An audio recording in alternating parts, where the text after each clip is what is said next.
Street John, Danish West Indies, 1733. The night hung heavy under a pale moon, while the whitewashed houses of the masters echoed with wine and music. From the shadows stepped a woman. Her name was Brefu, an enslaved Akwamu torn from West Africa. In her hand, a blade. In her chest, a fire. She entered the house of Pieter Kruyer. Within hours, 5 lives would fall, 2 masters and 3 neighbors. From that act, an island would burn in rebellion. This is Brefu's story. The Caribbean sun was merciless. On the island of Street John, its light did not shimmer with promise. It scorched, exposing every scar of conquest. The Danish West Indies, early 18th century, was no paradise for those bound in chains. Sugar was the island's gold, and human bodies were its engine. Day after day, men and women bent under the lash, cutting cane stalks sharp as knives, their sweat feeding the wealth of Copenhagen merchants who would never touch the soil they owned. Brefu arrived here not by choice, but by force. She was Akwamu, taken from the coast of West Africa, a land of river valleys and bustling trade long before Europeans called it theirs. Like many, she was seized in wars fueled by the slave trade, packed into a ship where the horizon vanished, where her name might have been the only possession that survived the crossing.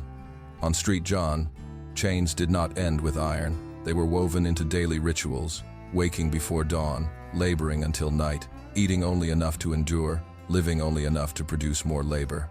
The fields broke bodies quickly. Disease, exhaustion, and punishment ensured that survival itself was a rebellion. Plantation owners lived on hilltops in whitewashed houses, looking down at the land as if it were an empire carved for them. They spoke of order, but it was an order written in blood. To them, Africans were not people but property, numbered on ledgers beside barrels of sugar and crates of rum. Yet, within this bleakness, whispers lived. Faiths crossed oceans too, Akwamu gods, ancestral spirits, rhythms of drums that could not be silenced. Brefu carried those echoes. Each day, she walked the cane fields, her shadow stretching long in the sun, unseen as a human, yet present, unbroken. To the masters, she was nothing more than another set of hands. But in her silence, in the way she bore pain without breaking, there was a hidden current. Beneath the surface of the island, resentment thickened like storm clouds. No empire can hold forever against the weight of despair turned into rage. Brefu had been forced into chains, yet chains can also forge weapons. And, in her heart, something was being tempered, not submission, but fire. By day, Brefu's life was written in routine. Cut, carry, endure. Her back bent under loads of cane. Her skin bore the marks of heat and labor. Around her, voices of fellow captives spoke in fragments of different tongues, patched together into a language of survival. Laughter was rare, but it existed faint sparks of humanity in the darkness. Yet Brefu herself lived in shadows. Not shadows of night, but the deeper kind, the invisibility imposed by a world that refused to see her as human. She passed before her master's eyes every day, yet never once was her gaze returned as an equal. She was like a shadow cast by the Caribbean sun, undeniable, always present, but never acknowledged as real. She had no legal self. She could not own land, could not speak against injustice, could not protect her own body from the whims of her owners. To exist in such a state was to feel yourself erased while still alive. And yet, invisibility gave her something dangerous, the power to listen, to observe. In silence, she saw the habits of those who claimed ownership of her, the masters who drank too long into the night, the overseers who quarreled when drunk, the neighbors who boasted of their wealth but feared every whisper of unrest. Brefu learned the architecture of their arrogance, and in knowing it, she found its cracks. Her nights were long, restless. She would sit by dim candlelight, sometimes alone, sometimes with others who trusted her. Whispers moved carefully, like threads of smoke. To dream of freedom was treason, but to bury the dream was death of the soul. For Brefu, memory itself was an act of defiance, remembering the rivers of Akwamu, the songs of her people, the dignity she had once known. She was a woman in shadows, but shadows move. They lengthen, they shift, they merge into darkness. In time, shadows can conceal a storm before it breaks. The island believed Brefu was silent, submissive, erased, but beneath the silence, her fire grew, and soon, the world that denied her existence would feel the truth of her presence. The hilltop houses of Street John glowed with candlelight when the sun dipped into the sea. While the enslaved collapsed into their cabins after a day of labor, the masters opened their doors to music, laughter, and overflowing goblets of imported wine. The wealth of sugar flowed not only into barrels but also into their feasts. Among the most powerful was Pieter Kruijer. He was not merely a man but a symbol, an overseer whose authority stretched like a shadow across the plantations. His whitewashed home stood firm, with its shutters painted bright, a beacon of European order imposed on Caribbean soil. At his side, his wife wore silks that shimmered in the firelight, garments woven far away from the land that paid for them. Together they embodied the illusion of permanence, that the order of their world would stand forever. Then there was the Van Stel family, neighbors close enough that their laughter could carry across the night breeze. They were wealthy, proud of their lineage, and certain of their invulnerability. Their tables were filled with imported meats, fine wines, and porcelain plates, while the fields outside produced the real harvest, the broken bodies of those enslaved. To them, cane stalks were no different than the people who cut them, things to be consumed until empty. As Christmas neared, the homes of the masters became stages for their arrogance. Lanterns glowed in windows, violins sang in halls, and voices toasted to another year of prosperity. Yet beyond those walls, in cabins of rough wood, another kind of silence grew. Enslaved men and women heard the music carried by the wind. To them, it was not joy, it was insult, a reminder that their suffering built the very feasts they could never share. Brefu was among those who listened from the dark. Her figure invisible in the night, her heart measured every sound, the laughter that disregarded their humanity, the careless words that reduced them to tools. She understood that power flaunted so openly could also be fragile. The louder the masters celebrated, the more they revealed their blindness. A feast is meant to display control, but control is always an illusion. Underneath the golden light of the masters' homes, the island itself held its breath. What they called celebration, others would remember as the calm before the storm. In the silence of night, after the feasts had ended and the masters had fallen into wine-soaked sleep, whispers traveled through the cabins. They were not loud, for even walls seemed to listen, but they were steady. Words of defiance, of possibilities, of names remembered from Africa. Brefu's voice was among them. She was not the only one to feel the fire, but she gave it shape. Around her, trusted allies leaned close, their faces lit only by faint embers. Plans could not be written, parchment betrayed. Instead, they lived in memory, passed from lips to ears with the weight of survival. The rebellion they envisioned was not born from sudden rage. It had been planted long before, in every lash of the whip, in every burial of a child, in every humiliation endured. Now, those seeds sprouted. Brefu and her comrades knew the risks: torture if discovered, death if defeated. But what was life under chains if not another form of dying? They spoke of timing of striking when the masters were most vulnerable. They spoke of fire, the great equalizer, that could turn whitewashed homes into ash. They spoke of courage, the kind that was contagious, spreading like wind over cane fields. In their whispers, one phrase repeated like a heartbeat: a single spark can set the island aflame. Brefu carried those words within her. She had no written manifesto, no crown, no title. What she held was deeper: the authority of someone who had nothing left to lose, and thus, everything to fight for. The night grew still. Outside, the island seemed unchanged, waves lapping, palm leaves rustling, stars scattered across the sky. But within the silence, the future shifted. A plan had taken root. And once planted, no empire could ever unmake it. Dawn broke slowly on the 23rd of November 1733. The sky above Street John was brushed with pale light, a deceptive calm masking the storm that lay hidden beneath. The masters slept soundly, confident that the day ahead would mirror every day before it. Fields worked, commands obeyed, wealth secured. But that morning would not belong to them. Brefu moved through the shadows with deliberate steps. The weight she carried was not only a blade, but the burden of generations of ancestors ripped from homelands, of children born into chains. Every footstep was both heavy and light, heavy with danger, light with clarity of purpose. The house of Pieter Kruijer stood silent, its shutters closed, its halls still echoing with laughter from the night before. Brefu entered not as a servant but as something unseen for centuries. a woman about to turn despair into defiance. Inside, the stillness cracked, not with chaos, not with spectacle, but with the briefest of sounds, a startled cry, a muffled thud, the sputter of a candle struggling in its own wax. Then, silence. Silence so complete that it seemed unnatural, as though the island itself paused to listen. Two figures who had embodied mastery, Kreuer and his wife, now lay still. Their power, built on cruelty and wealth, dissolved in moments. To the world outside, nothing yet had changed. But to those who had lived beneath their rule, a threshold had been crossed.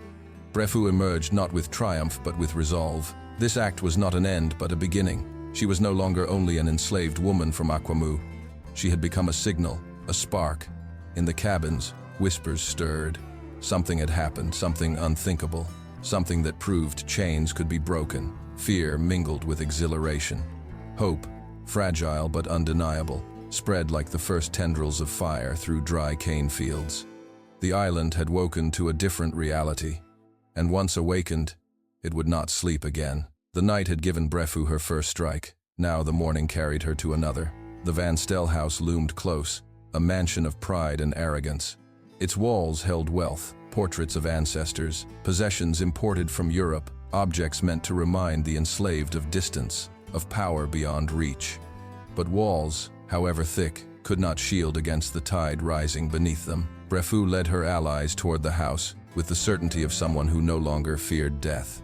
The air was still, yet charged, as if nature itself anticipated what would unfold. Inside, the Van Stels moved in their usual rhythms, confident, careless. They could not imagine that the order of their world was cracking, but the strike came swift, like a storm breaking over calm waters. Again, there were no trumpets, no declarations, only sudden disruption, footsteps where none were expected, voices raised in confusion, then silence cut short.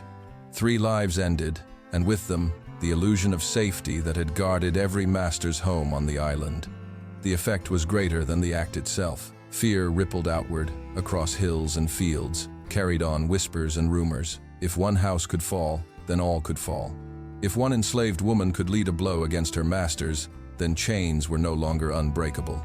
Outside, the world seemed unchanged. The sun still rose, the sea still shimmered, the cane fields swayed in the breeze. But to those who had witnessed or heard, everything looked different. The houses of power were no longer fortresses. They were tinder waiting for fire. Brefu stood not as a shadow but as a flame. Around her, the silence of obedience had been replaced by the silence of anticipation. The rebellion was no longer a dream whispered in darkness. It had begun, and nothing could return the island to what it had been. Flame does not spread politely. It leaps, it consumes, it transforms. What began with Brefu's blade soon became something larger, something no one could contain.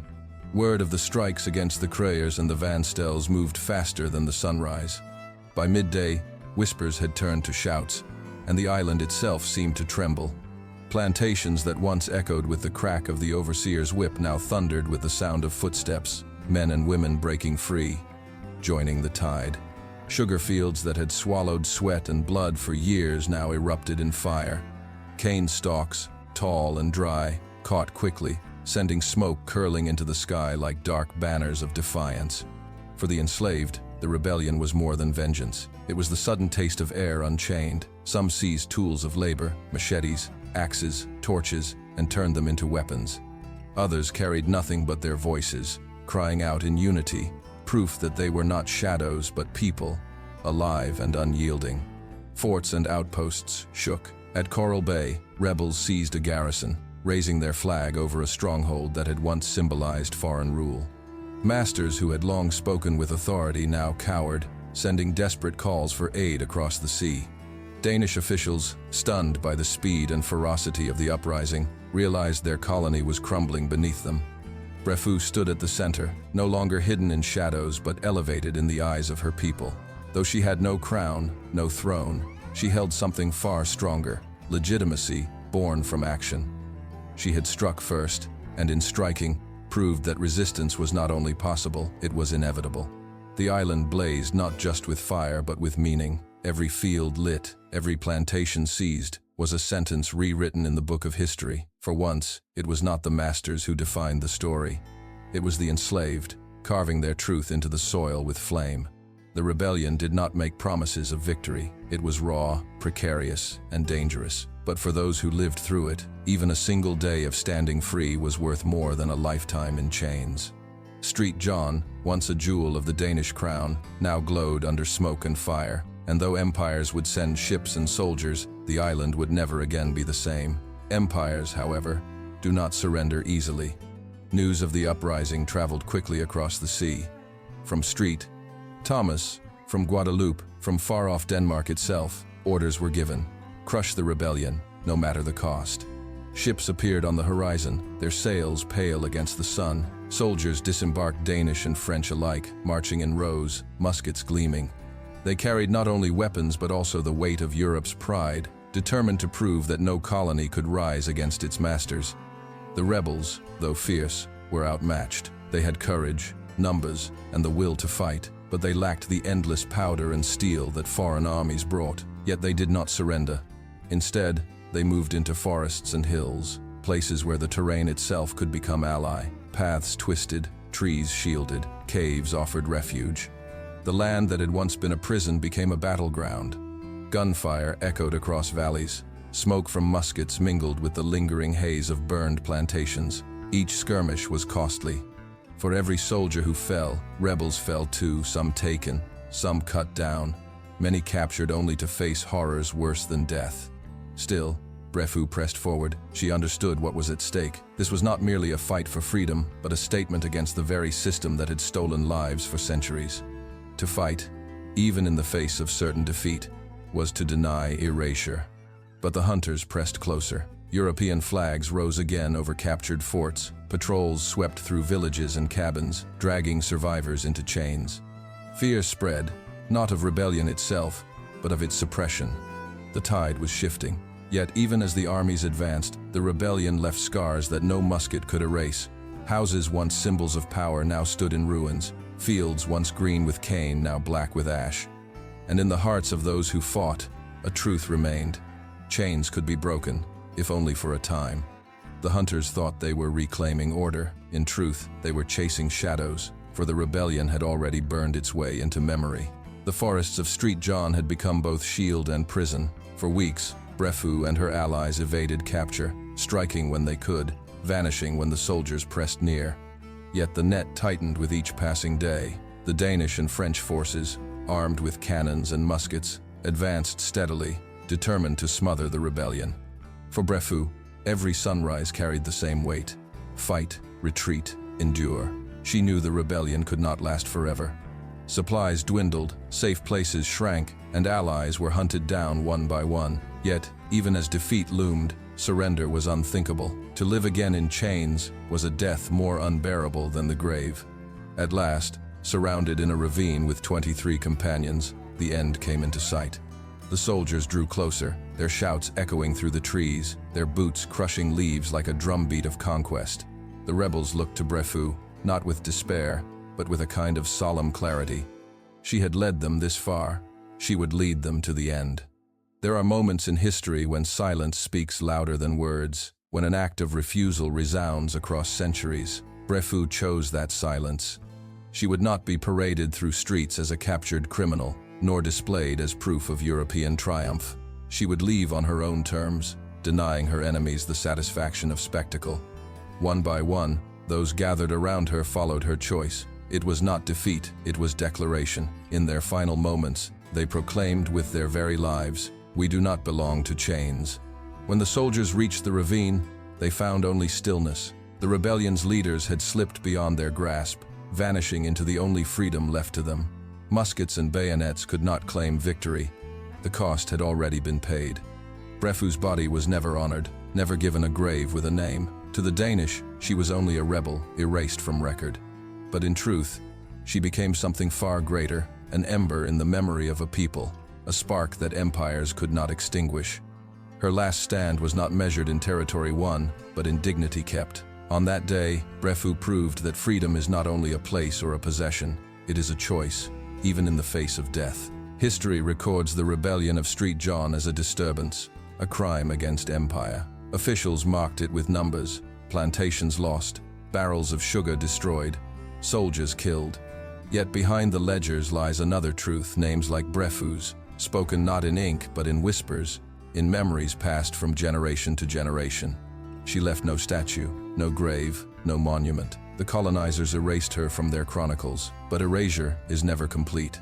In the Caribbean, in stories told in shadows and songs, her name still burns. Brefu is remembered not as a criminal, but as a woman who chose resistance when silence meant death of the soul. Her life forces us to ask, who holds the burden of guilt, the woman who raised a blade against oppression, or the system that reduced human beings to property? Brefu's rebellion may have ended in blood and silence, but it carried forward a message no empire could bury. Freedom is worth even the final breath. If stories like Brefu's matter to you, subscribe to Murder Files Television, because some names, though nearly erased, still burn when we say them out loud.